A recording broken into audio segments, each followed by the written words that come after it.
ঈদের পর রাজধানীর কাঁচা বাজার এখনও সেভাবে না জমলেও বেড়েছে কাঁচামরিচ, আলু, পেঁয়াজের দাম।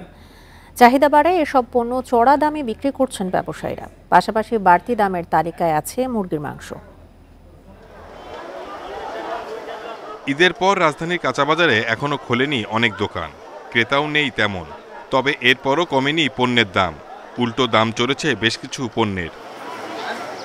ক্রেতাকে সবচেয়ে বেশি বিপাকে ফেলেছে কাঁচামরিচের দাম, কেজি উঠেছে 250 টাকায়। ঈদের আগে যা ছিল 180 টাকা। মরিচ প্রতি বছরই বিক্রি করি কোরবানিতে মরিচের চাহিদাটা একটু বেশি থাকে, বুঝছেন?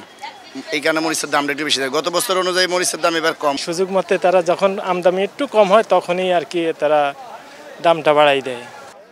চাহিদা বাড়ায় আলু পেঁয়াজের দামও বেশ চড়া।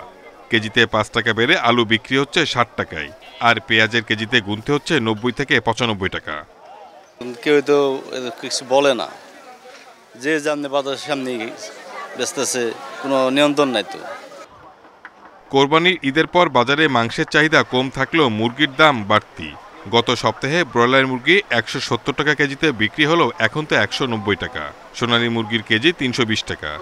তবে 10 টাকা কমে ফার্মের মুরগির ডিমের ডজন বিক্রি হচ্ছে 150 টাকায়। একটা মুরগিতে যদি সে 10 টাকা করে বিক্রি করে, তাহলে 10,000 মুরগিতে সে দৈনিক কয় টাকায় বেশি বিক্রি করে ফেলাইলো? তাহলে তার তো টাকা আছে দেখে তার আরও ইনকাম বেশি হচ্ছে। বাজারে অস্থিতিশীলতা থাকলেও নাগালে আছে সবজির দাম।